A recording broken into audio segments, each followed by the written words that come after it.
Salut à vous, chers auditeurs, il est 20h30, c'est l'heure de l'émission Coup de tête, l'émission Rock and Foot qui analyse et décortique l'actualité des Verts. Toujours quelques soucis techniques au sein du studio de FM43, puisqu'on a simplement 2 micros, mais on va se débrouiller comme la fois précédente. Au menu de cette journée, au cours de cette émission, on va revenir sur cette 4e journée de championnat de Ligue 1 McDo.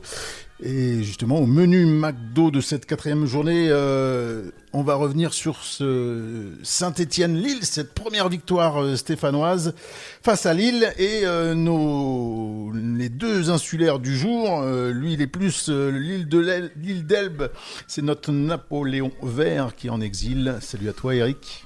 Salut à toutes et à tous. Et pour Lille, lui, ça serait plus l'île de Ré, puisqu'il a un côté musicien, c'est Olivier. Salut à toi, C'est pas si bien Olivier. dire, parce qu'il y a un de nos intervenants qui va en parler de l'île de Ré. Parce que c'était plus l'île tout court. Il y aura des morceaux musicaux, évidemment. Il y aura les coups de tête, les coups de cœur, une page agenda, une page alti-ligérienne. Bref, c'est assez fourni en ce début de saison. Mais on va revenir sur cette victoire précieuse des Verts ce vendredi dernier, tout simplement. Pour donc ce match du week-end, j'ai pas le jingle match du week-end, mais vous allez pouvoir tous les deux évoquer ce qui s'est passé au cours de cette rencontre. Alors on fait sans jingle, pas de problème. Alors voici l'équipe alignée par Olivier Dalloglio. Alors elle est différente par rapport aux 3 premières journées de championnat, tout simplement parce qu'on y retrouve les 2 joueurs arrivés lors du dernier jour du mercato. Ce qui donne l'Arseneur dans les buts. En défense et suite à la blessure longue durée de Masson, on trouve Abdelhamid et Batou Binsika dans l'axe, Pierre Cornu à gauche et Denis Sapia à droite. Au milieu, il y a du changement avec la première titularisation de Pierre-Emmanuel Ekwa devant la défense et 2 relayeurs légèrement plus haut, Mouefek, dont c'était le retour, et Amougou, 18 ans, mais titulaire déjà lors des 3 premiers matchs, qui rempile. En attaque, ça change aussi avec la première titularisation de Lucas Tassin dans l'axe, accompagné par Cafaro à gauche et Davitashvili à droite. Eh bien, alors, je vous confirme, ça n'a pas traîné à Geoffroy Guichard vendredi soir. Hein. Eric, toi qui étais sur place, t'as pas eu le temps de te refroidir, puisque c'est le pressing stéphanois qui va permettre à Davitashvili de récupérer un joli ballon. Il accélère et centre pour Cafaro au 2e poteau. Sa frappe en force permet aux Stéphanois d'ouvrir le score. Comme prévu, les Lillois qui ont énormément d'armes offensives vont réagir. Cabella est tout près de marquer, mais il tire au-dessus à bout portant. Benjamin André va faire briller l'Arseneur sur corner de la tête et Zegrova va même trouver la barre un petit peu plus tard. Les Stéphanois, eux, c'est logique. Je ne sais pas si c'est une stratégie ou si c'est par la force des choses. Ils jouent bloc bas, ils jouent très bas et ils procèdent en contre comme à la 18e lorsque Cafaro puis Tassin ratent de belles occasions. Même scénario en seconde période où chaque équipe va avoir une énorme occasion. Côté stéphanois, c'est Tassin encore lui qui va chipper un ballon à Diakité mais qui va rater son face-à-face malheureusement. Côté lillois, c'est Baker qui va à la suite d'un beau mouvement mettre l'Arseneur à contribution, mais c'est une belle sortie du gardien stéphanois. Score final 1-0, premier but et première victoire de l'AS Saint-Étienne, où on est content. Merci Olivier, oui, on peut être content parce que après 3 défaites et puis un goal average à -7, il fallait réagir face à une belle équipe de ces championnats de Ligue 1 et ils ont su en fin de compte je trouve qu'ils ont montré autre chose que le dernier match dans le Finistère et voilà ça s'est clôturé avec 3 points engrangés dont on avait tant besoin. Eric, toi t'étais présent, soulagé? Oui, soulagé, c'était le jour et la nuit par rapport au non-match effectué par les Verts à Brest. Donc là, on a eu un terme de match idyllique, on va dire. Donc effectivement, on a mis la pression d'entrée sur cette équipe lilloise qui s'est concrétisée par un magnifique but de Mathieu Cafaro. On a l'habitude de voir des très beaux buts de la part de ce joueur-là. Quand il est en jambes, ça fait le plus grand bien à cette équipe stéphanoise. Donc beaucoup de choses qui ont changé par rapport au match précédent. Je trouve un milieu de terrain plus équilibré. Tu fais de la présence, de la titularisation d'Ekwa et puis des joueurs offensifs qui ont répondu présent. On a vu un très bon David Ashvili, on a vu un très bon Cafaro également, donc ça change singulièrement la donne. On aurait pu se mettre à l'abri par l'intermédiaire de Stassin, et puis il y a l'Arseneur qui nous sauve l'arrêt qu'il faut, donc qui permet de préserver une victoire particulièrement précieuse. Soulagé après les trois premiers... les trois premières rencontres des Stéphanois, Olivier? Bah, au niveau de l'état d'esprit, ouais, c'est un peu le jour et la nuit. Et d'ailleurs, j'en avais parlé lors de notre première émission. Il m'est revenu un air qu'on va retrouver pendant l'émission plusieurs fois. C'est celui-ci.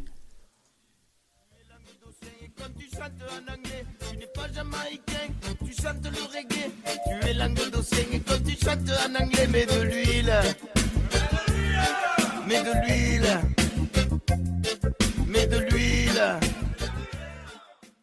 Bah, mets de l'huile. Parce que j'avais dit que Dalloglio était en difficulté. Et là, vraiment, cette victoire, je trouve que elle est à mettre à son actif parce que on avait souligné le fait qu'il y avait 2 projets en un à l'AS Saint-Etienne en ce moment, hein, l'ancien projet l'année dernière et puis ce nouveau projet porté par les nouveaux propriétaires. Et ben je trouve que cet entraîneur Dalloglio, qui veut dire met de l'huile en italien, eh bien il a réussi sur ce match en tout cas à réussir la sauce et à mettre de l'huile dans tout ça pour que tout fonctionne. Cafaro qui est un ancien maintenant avec Ekwa qui vient d'arriver. Franchement, c'est une sacrée performance, je trouve, de sa part pour se remobiliser comme ça. En plus, avec la période internationale des joueurs qui sont arrivés à la veille du match ou 2 jours avant. Je pense à Abdelhamid qu'on a vu faire un super match.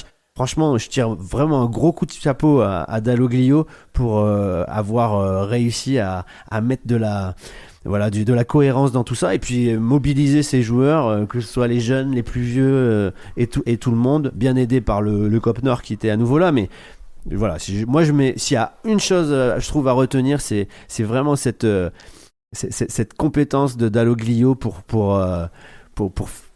mettre de l'huile dans les rouages de ce club qui parfois est un petit peu écartelé de tous côtés. Et qu'est-ce qui a changé depuis Brest et puis la défaite à domicile face au Havre? À votre avis, qu'est-ce qui a changé? Alors il y avait une semaine de pause pour l'ensemble de l'effectif stéphanois, puisqu'il y avait la période internationale. Ouais. Mais qu'est-ce qui a changé? Je sais pas, on a retrouvé les valeurs de l'AS Saint-Etienne qui sont la combativité, l'abnégation, surtout à Geoffroy Guichard, et le fait que rien n'est jamais donné à cette équipe. On met à part bien évidemment la période dorée des années 70, mais depuis cette période dorée, rien n'est venu comme ça naturellement. Il faut aller chercher les choses, et Dalloglio il l'a compris, lui aussi il est d'une terre minière à l'est et tout ça. Il sait parfaitement, je pense, les valeurs qui sont véhiculées à Saint-Etienne, et c'est évidemment l'abnégation, le courage et la combativité. Et là on a retrouvé ces ingrédients là, je trouve, qui sont hyper importants. Deuxième chose que je voulais souligner également, c'est je l'ai perdu. Ça me reviendra. Eric. Ça va peut-être revenir. Non, mais c'est sûr que ça a enclenché une nouvelle dynamique, on va dire. Après, le match du Havre aurait pu tourner en notre faveur. On avait une grosse occasion à Mougou, il faut s'en rappeler. Si on ouvre le score, peut-être que les choses sont différentes par la suite. On a sombré corps et âme, par contre, à Brest. Et puis là, donc oui, il y a le retour du public qui, effectivement, fait beaucoup. Ça a grandement aidé les joueurs. Et il y a ce but qu'on marque d'entrée. Après, je pensais qu'on allait souffrir beaucoup plus. Moi, j'étais assez surpris. Je pensais que les Lillois allaient se porter à l'attaque. Alors, ils ont une position de balle stérile. Je crois que tous les chiffres sont en faveur des Lillois. Je crois qu'il y a plus de 600 passes qui ont été recensées contre 200 pour Saint-Etienne, donc c'est assez parlant. Mais bon, finalement, les occasions, elles ont été assez équilibrées. Tu as parlé du tir sur la barre de Zegrova. Il y a le joueur David qui entre en fin de match et puis qui dévisse, et puis la grosse occasion sortie par l'Arsenal face à Bakker. Puis de notre côté, on a quand même des occasions à 2 reprises par Cafaro. David Ashvili, donc j'ai dit, il a sorti un grand match. Donc je pensais les Lillois nous mettre plus en difficulté que ça. Alors peut-être qu'il y a des circonstances atténuantes pour eux. Ils ont été diminués pas mal par les blessures. Ils ont aligné le jeune Boisdi là, qui a 16 ans seulement, donc ceci peut expliquer cela. Il y a Bayo aussi qui est devant, qui a été aligné, donc plutôt que David qui est rentré de sélection, il est rentré très tard, comme nous Benold en fait. Ils ont joué aux États-Unis. Et puis peut-être que s'ils avaient dans un coin de la tête la Coupe d'Europe, en ce moment même ils sont en train de disputer le tour de Ligue des Champions, un match à Lisbonne. Donc bon, peut-être que ça a joué quelque part, mais bon, en tout cas, je pensais qu'ils allaient rétorquer, qu'ils allaient avoir plus d'occasions que ça une fois qu'ils ont été menés au score très rapidement. Ça n'a pas été le cas. Finalement, on leur a laissé la position de balle, mais voilà. On a réussi à tenir le choc.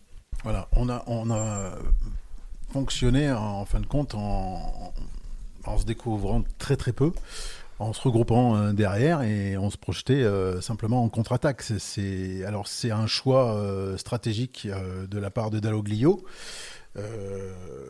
Bon, est-ce que c'est sur l'intensité ou sur le côté tactique de Dalloglio qu'on a fait la différence? Déjà le pressing, t'as vu le but, il vient de Stéphanois qui sont hyper hauts. Chevalier, il rate son dégagement. C'est Amougou qui fait une tête qui fait le pressing. C'est Apia qui fait la tête. Oui. Donc mauvaise relance au pied du gardien. Apia donc sur David Ashvili, coup du sombrero, un centre assez long sur Cafaro qui enroule. Oui, t'as raison, Eric, c'est sur son côté là-bas. Mais je veux dire, c'est l'intensité qui a fait ça, pour répondre à ta question. Et c'est aussi le fait que cette configuration, elle correspond mieux à cette équipe de Saint-Etienne, et notamment aux défenseurs qui sont pas... Je veux dire, ils préfèrent jouer avec le jeu face à eux, parce que quand il faut courir, rattraper des joueurs dans le dos, que ce soit Abdelhamid ou Batou Bintika, ils sont un petit peu plus en difficulté. Et là, finalement, être très bas, ils sont face au jeu et ils ont plus qu'à défendre comme ils ont toujours appris à le faire. Donc c'est ça, ils savent faire. Et puis Stassin, il change tout aussi. Alors déjà, bon, le milieu de terrain, on l'a changé aux 2 tiers, et ça change tout. Je trouve que c'est vraiment là, quand on sait la qualité du milieu lillois, on a pu leur opposer du muscle, de l'intensité. Je pense à Fmouefek et à Mougou, et puis surtout à Ekwa, qui avec sa patte gauche a jamais paniqué, ressort assez bien les ballons. Et puis ce qui change au niveau de la tactique, c'est Stassin, parce que Stassin il permet à cette équipe de jouer de cette façon-là, parce que on peut pas jouer en transition avec Sissoko, ou très difficilement. Alors que Stassin, lui, il a des jambes, il court, il est jeune, et il peut accompagner Davitashvili et Cafaro. Ce que peut pas forcément faire Sissoko, qui va jouer le rôle de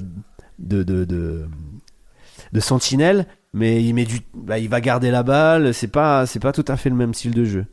Oui, mais effectivement, tu as pointé les 2 joueurs, Mouefek et quoi, qui n'étaient pas présent lors des matchs précédents, en tout cas dans ce milieu de terrain. Donc c'est sûr qu'un milieu de terrain différent et qui a tenu la route au cours de cette rencontre. À Brest, le milieu de terrain était inexistant, voire déplorable. Là, on a vu quand même quelque chose de beaucoup plus solide et qui tient la route. Mais c'était de façon regroupée et aller chercher, conserver le ballon, voir les ailiers et les attaquants en montée et pouvoir leur adresser une balle en profondeur. Ça s'est vu pendant 90 minutes vendredi soir à Geoffroy Guichard. Donc effectivement, il y a ces joueurs. Justement, j'ai évoqué Ekwa. Donc par rapport au match précédent, il y a 2 nouvelles recrues, Ekwa et Stassin. Qu'est-ce que vous en pensez justement sur ce match face aux Lillois? Convaincu de l'apport d'Ekwa, donc un milieu de terrain très différent effectivement. composé à 2 tiers de joueurs formés au club, hein, puisqu'il y avait Mouefek et Amougou qui étaient à ses côtés. Alors, c'est sûr que ça n'a rien à voir avec la prestation de Fomba du côté de Brest. Donc je trouve qu'il est positionné dans la défense. Je trouve qu'il a apporté pas mal d'équilibre à ce milieu de terrain. Il a stabilisé, il a fermé les espaces, ce qui fait que les Lillois ont dû passer par les côtés. Il y a eu pas mal de débordements, de centres arrêtés qui auraient pu être dangereux, mais la défense était bien regroupée et vigilante. Voilà, donc j'étais plutôt convaincu, moi, au niveau des sorties de balles également. Hein, je trouve qu'il a fait une belle prestation, notre milieu de terrain. Après, concernant Stassin, c'était bien plus compliqué. Alors oui, il est généreux dans l'effort, il cavale beaucoup, hein, il bataille. Il est assez intéressant dos au but, j'ai trouvé. Mais après, évidemment que malheureusement, on va lui mettre une étiquette au fur et à mesure par rapport au prix qu'il a coûté. Donc on va lui demander d'être efficace. Et là, efficace, il ne l'a pas été parce qu'il aurait pu mettre les Verts à l'abri. Il a 2 grosses occasions, donc une reprise du gauche qui va dans les nuages.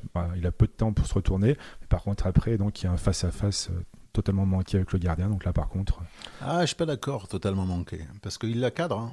Ouais, c'est le gardien qui la joue bien aussi. Il peut le crocheter, il peut le crocheter, on est d'accord. Mais en tout cas, il le cadre. Il arrive lancé, je sais pas, je trouve qu'il y avait mieux à faire. Enfin, forcément, hein, après, avec le recul. Mais bon, c'est le but qui aurait pu et dû mettre les Verts à l'abri. Et on s'est fait peur jusqu'à la fin avec une case sortie par Sonner.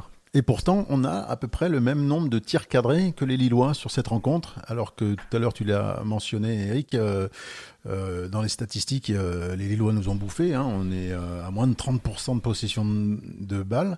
Les corners, les passes, tout ça, ils sont largement au-dessus. Mais en tir cadré, on est à peu près pareil, quoi. On est aussi dangereux qu'eux. On a 2 tirs enveloppés de Cafaro. Hein, qui ont mis les gardiens en difficulté. Il y a également Davitashvili sorti d'un raid solitaire là, qui tire sur le poteau à la fin. À la fin, il tire sur le poteau. Non, mais après, c'est sûr qu'en termes d'occasion, on n'a pas à rougir. Et face aux nordistes, et même si l'écart il est de 1-0, il aurait pu être aussi de 2-0 en fin de partie, hein, parce qu'on se crée des occasions sur des contre-attaques. Et ça aurait peut-être été un peu sévère pour les Lillois, mais c'était largement faisable. Hein. Tu veux que je revienne sur non, j'ai dit ce que sur Stassin et sur Ekwa, j'ai dit que ouais. Mais franchement, je le sens bien cet avant-centre. Alors franchement, sans regarder le prix qu'il a coûté, surtout ce que je lui trouve, c'est que il va mettre un moment avant de douter, tu vois. C'est pas le caractère, tu regardes un peu comment il est, déjà sa jeunesse. Je pense pas c'est un joueur qui doute. Et ça, c'est les avant-centres, tu vois. Mais il va falloir le servir. Ah bah oui, mais il a quand même du monde. Si Davitashvili, il fait plus d'un match sur 5, non, plusieurs matchs sur 3, s'il a des jambes comme ça tous les week-ends, franchement, il va avoir des ballons. Puis cette configuration, elle va se reproduire souvent parce qu'on va quand même souvent affronter des équipes qui vont avoir plus de possession que nous. Et on a des armes très rapides pour contrer. Lui, il a les jambes. Et je le sens bien, je sais pas. Après, je peux me tromper. Peut-être que ça va être un flop comme Bergesio et puis qui sait qu'on avait payé 10 millions Diony. Peut-être que ce sera un flop comme lui, mais je pense pas que ça sera pareil. Et même, je pense qu'on va le regretter et qu'il va peut-être pas rester longtemps à Saint-Etienne. Je le sens bien. Oui, Eric. Il faut être indulgent avec lui, hein, c'est sûr. C'est sa première sous maillot vert. Donc déjà, il a montré de belles choses. C'est vrai qu'on attendait de lui plus d'efficacité, c'est sûr. Mais bon, voilà, l'essentiel, c'est d'avoir remporté ce match face à Lille. Oui, et puis Cardona aussi, il a mis 3-4 rencontres avant exact. de pouvoir marquer l'année dernière. Hein. On se demandait, il joue avant-centre, il joue sur l'aile. Et puis il a éclaté avec le déplacement à Angers où on les avait bouffés, les Angevins. C'est vrai. Donc voilà, il faut être indulgent, on est bien d'accord. Coup de tête, émission Rock & Foot. On va passer un premier titre musical d'un groupe lillois qui envoie du lourd. C'est un jeune groupe qui fait parler de lui depuis 2-3 ans. C'est du rock et c'est un duo. Et voilà, j'ai 3 titres. Je vais passer leur titre peut-être le plus connu qu'ils ont sorti il y a 1 an et demi. Le titre, c'est simplement Iggy Pop de Ravage Club.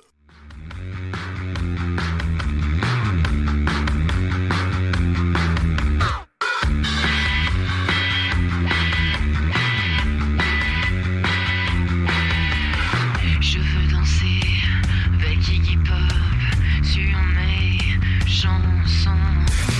J'ai mis la tête dans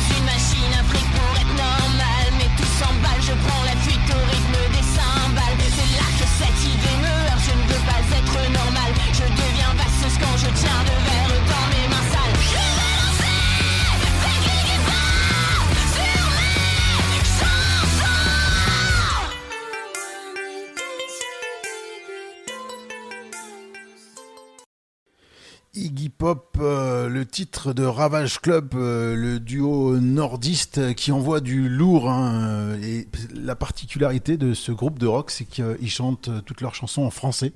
Je tiens à le dire parce que c'est pas tout le temps. Et ils sont un duo, ils envoient du lourd, c'est du post-punk, c'est du bon. Et je vous conseille, chers auditeurs, d'aller prêter une oreille sur ce jeune groupe qui me semble prometteur. Voilà, retour à l'actualité footballistique et notamment donc à cette première victoire stéphanoise dans le Chaudron. Donc je dis pour le compte de la 4e journée. Voilà comment.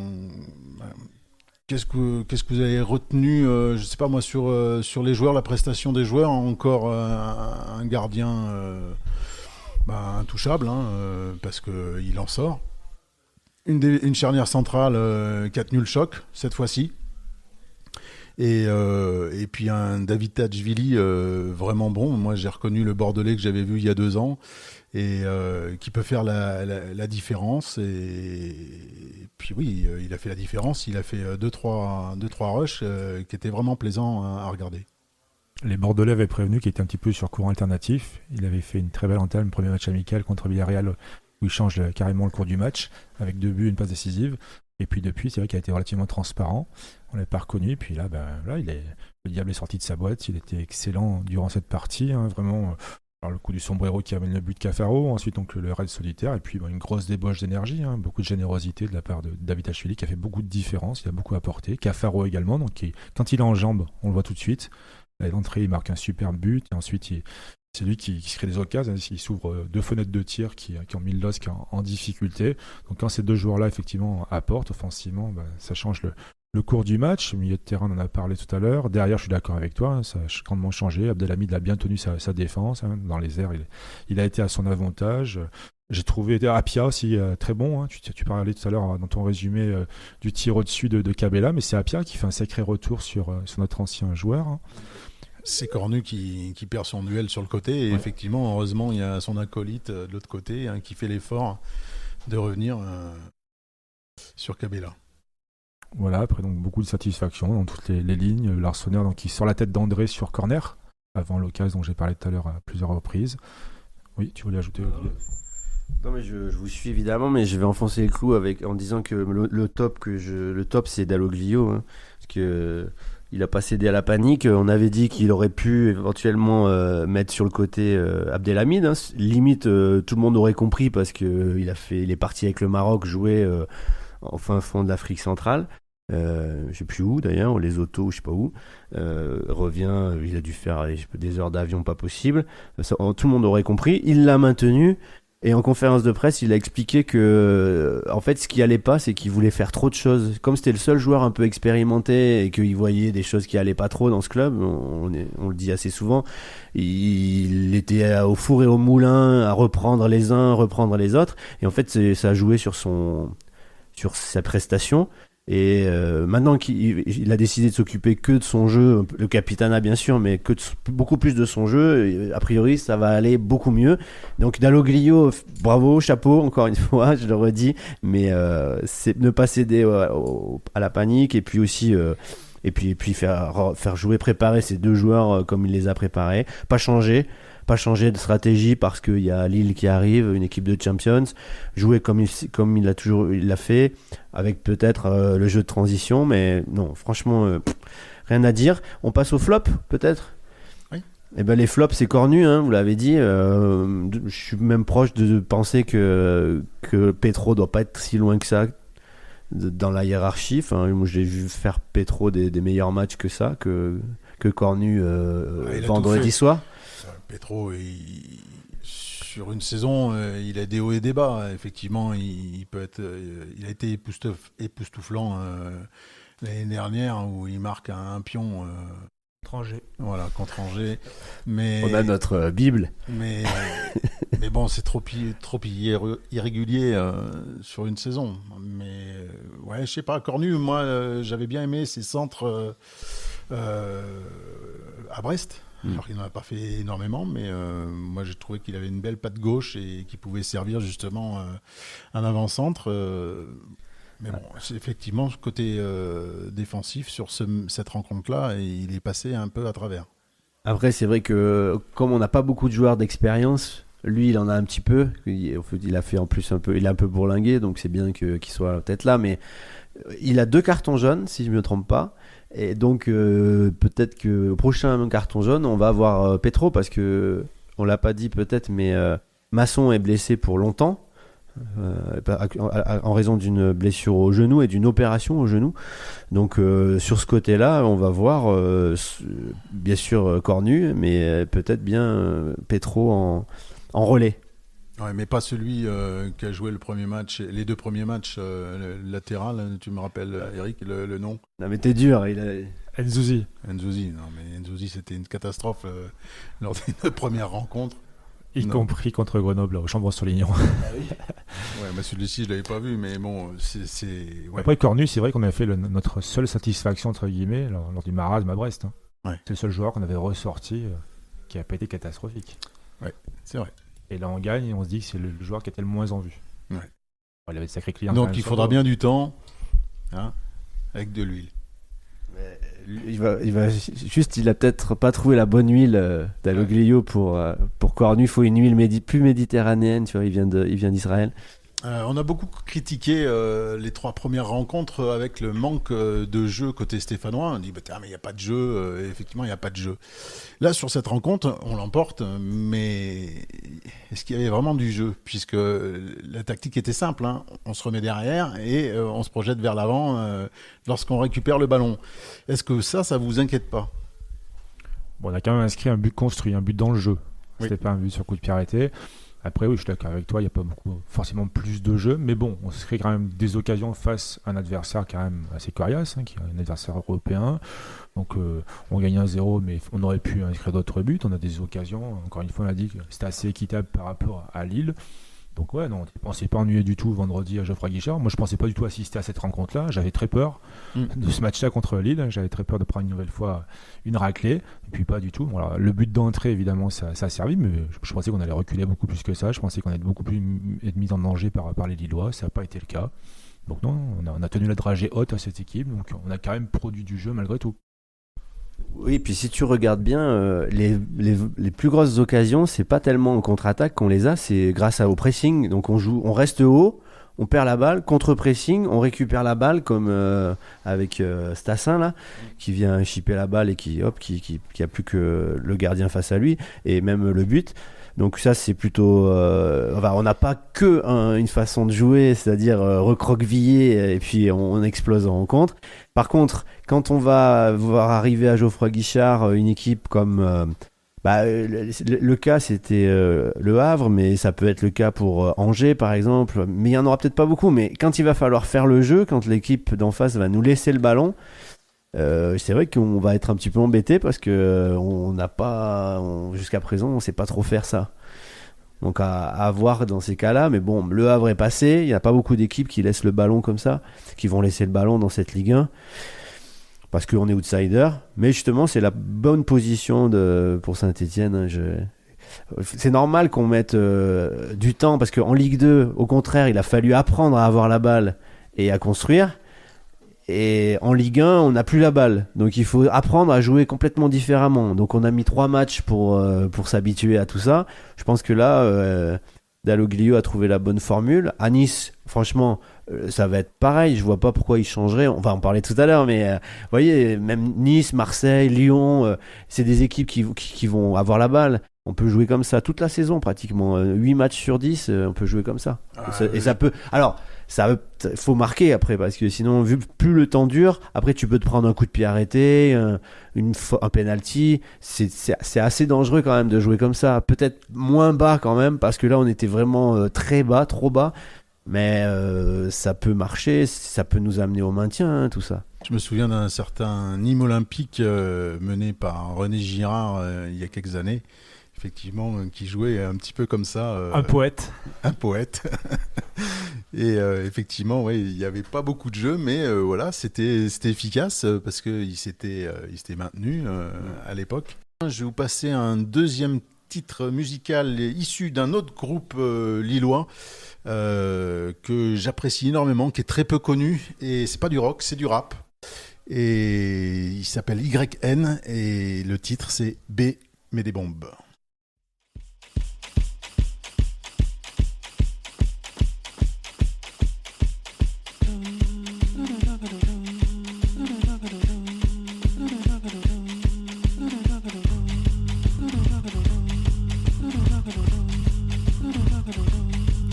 Bémé des bombes rampées, cadeau de ciel tombé, près des décombres comptés, manquer la cible, trompé, tant pis.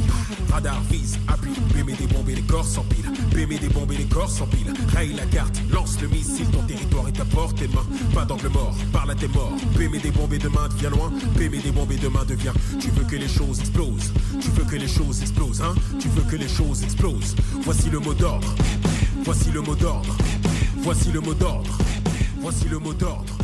Voici le mot d'ordre. YN, c'est une voix grave, une batterie percussive sur fond de samples et de loop. YN, c'est un nouveau souffle dans le paysage hip-hop, un retour à l'essence même du mot rap, rhythm and poetry. YN, c'est de la poésie en français, engagée et parfois sombre. Ça, c'est son tube qu'il a sorti, mais franchement, cher auditeur, ça, vous l'écoutez pas dans toutes les radios. C'est sur FM 43. Voilà, vous pouvez l'écouter, mais allez porter une oreille aussi à ce groupe trop peu connu à mon goût. Voilà, parce que le rap, il y a de tout, mais surtout du mauvais en ce moment, et il y a des choses qui sont bien, mais il faut vraiment aller fouiller, quoi. Voilà, retour sur l'actualité footballistique. On enchaîne avec l'agenda, si je trouve le jingle, mais oui, bien sûr, il est là. Vous écoutez l'émission Coup de tête. Voici l'agenda. Alors vendredi à 20h45, l'ASS se déplace à Nice, actuel 12e avec 4 points, soit un de plus seulement que nous. Un début de saison compliqué pour les Aiglons avec une défaite d'entrée à Auxerre, un nul concédé à domicile contre Toulouse, une large victoire à Angers suivie d'un revers à Marseille. L'équipe de Francaise, disposée en 3-4-3, présentée comme plutôt joueuse, mais donc guère récompensée jusqu'à présent, aura donc affronté lors des 5 premières journées les 3 promus. Une réaction évidemment attendue de la part de l'actionnaire et des suiveurs du gym, qui avant de recevoir en Ligue Europa, la Real Sociedad disputera vendredi face à un rival un match particulier. C'est en effet le match qui a été choisi pour célébrer le 120e anniversaire du club. Le stade sera plein avec une nouvelle pelouse, elle avait bien besoin d'être changée. Alors on est bien placé pour savoir que les matchs anniversaires ne tournent pas forcément dans le bon sens, alors espérons voir les Verts jouer les troubles fêtes à l'Alliance Riviera. Ok. Ouais, il y a du matos, hein. À Nice, pardon, je vais te dire à Lille, mais presque autant. Tu l'as dit, ils vont jouer en Conference League. Je pensais que c'était dans la semaine, non, c'est après la semaine d'après, donc bon, ça va pas les gêner. Une grosse perte, c'est la blessure de Boudaoui qui faisait un super début de saison. Bon, il sera pas là, mais je sais pas si l'anniversaire, je pense que ça peut rajouter aussi une pression supplémentaire. Je pense pas qu'ils aient une marge importante. Il y a un joueur très expérimenté qui va peut-être faire la différence, c'est Ndombele, hein, parce que il est revenu avec un très très bon niveau. C'est un joueur qui a le niveau de Champions League depuis longtemps. Donc attention à ce joueur, et évidemment joueur d'expérience comme Dante par exemple aussi. Ouais, il y aura des supporters stéphanois à Nice, je pense pas, hein. Mais écoute, pour l'instant il n'y a pas d'interdiction formelle, mais bon, je pense que ça va tomber bientôt, vu ce qui s'est passé dans le match contre Lille. La rencontre, donc vendredi, 20h45, sur DAZN, c'est ça. Et l'arbitre du match, non, vous ne savez pas. C'est tellement important maintenant. Ok, rendez-vous donc vendredi à 20h45 pour regarder ce 5e match de ce championnat. On espère ramener au moins un point de là-bas, parce qu'il faut fructifier quand même la victoire de ce week-end. On verra ce que ça donne. L'arbitre, c'est un monsieur Léonard. Ah, notre ami. Ben voilà. Ils sont tous tes amis, de toute façon, Marco. Quel que soit le nom que j'aurais pu citer. Non, il y en a qu'on connaît. À quel dossier tu as sur Léonard? Ah, il est tu le connais, parce que moi, les noms. Après, quand je vois leur visage, ça y est, je me dis, ah oui, c'est lui, d'accord, mais les deux noms, franchement, je les connais pas. Ah si, Monsieur Léonard, l'année où on descend et l'année précédente, les 2 années là, il a été extraordinaire dans On s'est réconcilié avec le Texier quand même. Ouais, j'avais vraiment peur. J'avais vraiment peur de Monsieur Le Texier, mais bon, j'ai appris qu'en fin de compte, il y avait une caméra qui le suivait pour Téléfoot. Oui. Donc il a dit voilà, mais je l'ai quand même en travers de la gorge parce que la dernière fois, on en avait pris 6 avec la réception du Havre. Il y avait personne dans les tribunes, c'est ça hein Et à 8 contre 11. Et à 8, on avait fini à 8 contre 11. Voilà, on avait pleurniché et on avait bien raison à l'époque. Ok, ça c'est pour l'agenda. On passe tout de suite au coup de cœur. Vous écoutez l'émission Coup de tête. Voici les coups de cœur. Je vais être très bref. Coup de cœur pour ce beau vendredi 13 qui coïncidait avec le 93e anniversaire du stade Geoffroy Guichard. Le Chaudron a assisté grâce à un super but de Mathieu Cafaro qui est coutumier du fait, j'ai dit tout à l'heure, à une première victoire ô combien précieuse face à un adversaire européen, une victoire qui, on l'espère, va enfin lancer la saison des Verts. De mon côté, c'est MC Pampille. Je trouve qu'on mesure pas assez toute l'imagination et le talent aussi qu'il faut. On dirait qu'il fait ça comme ça à brûle-pourpoint, alors qu'en fait il y a énormément de préparation. J'espère qu'on l'aura bientôt, on pourra lui poser la question. Voilà, je laisse la parole à MC Pampille. Vous allez comprendre la référence à Mes de l'huile.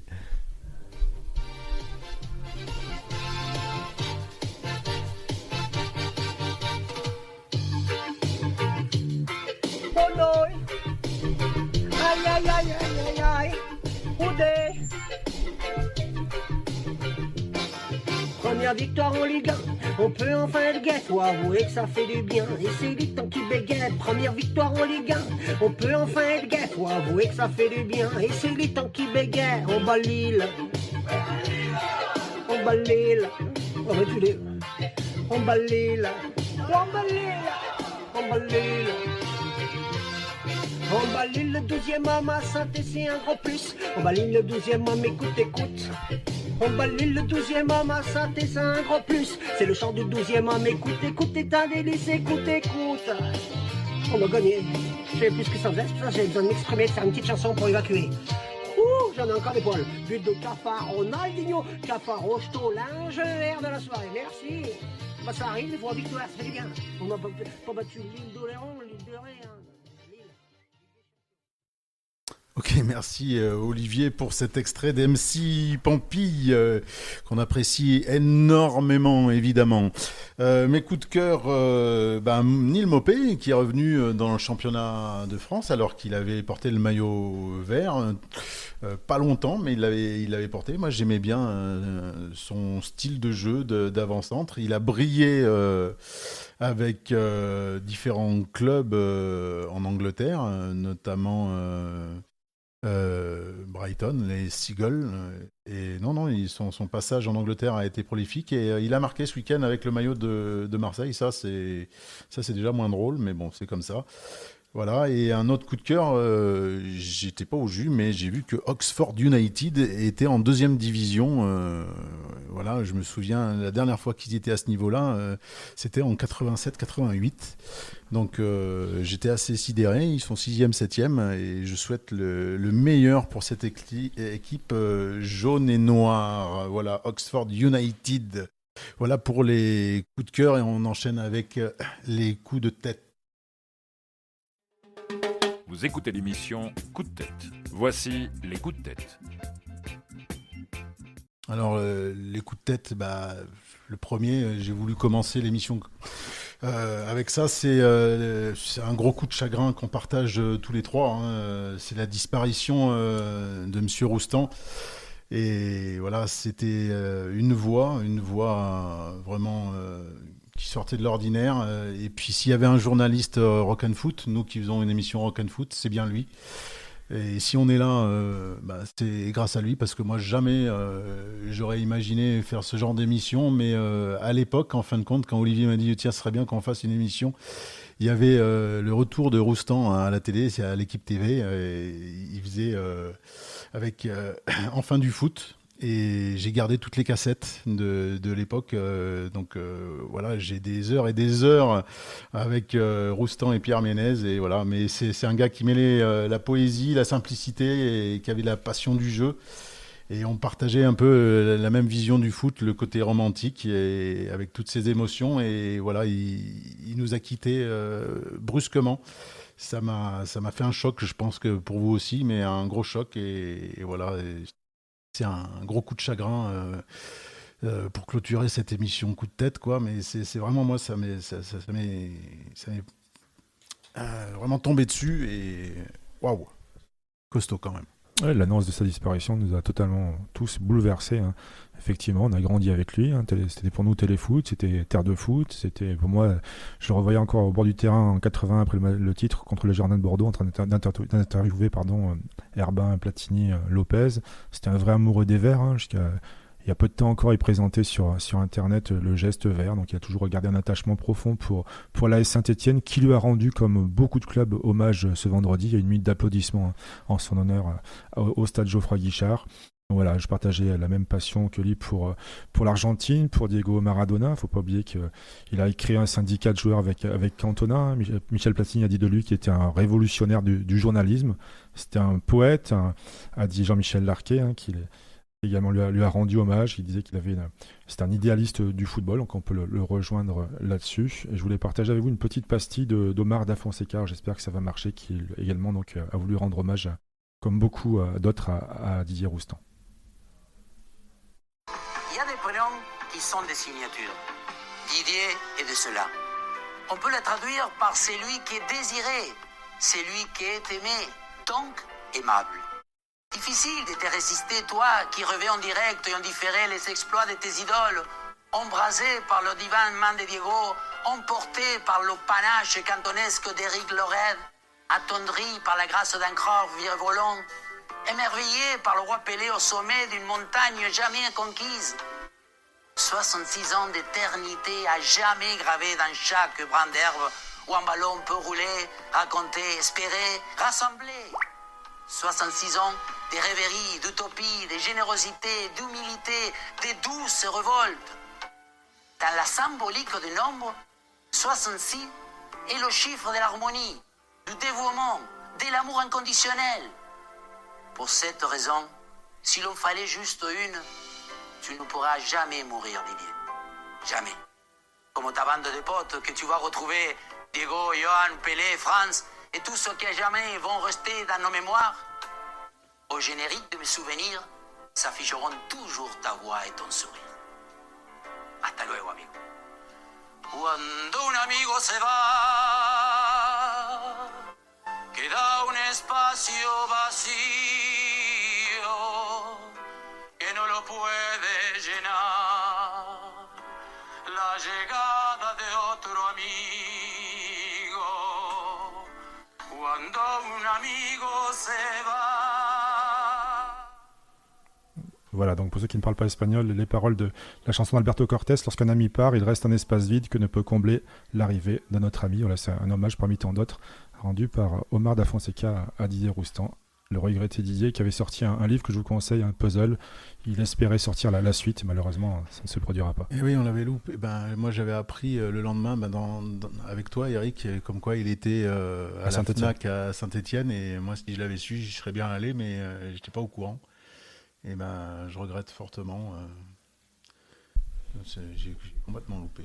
Voilà, pour coup de tête, voilà, moi, c'est ce coup de chagrin. J'ai d'autres coups de tête, mais franchement, je les garde pour la semaine prochaine, parce que la semaine prochaine, on va revenir sur cette 5e journée avec le déplacement sur la Côte d'Azur, Nice-Saint-Etienne, vendredi 20h45. D'ici là, portez-vous bien.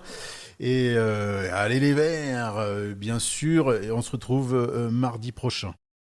Bonne semaine, allez les Verts. Bonne semaine à tous.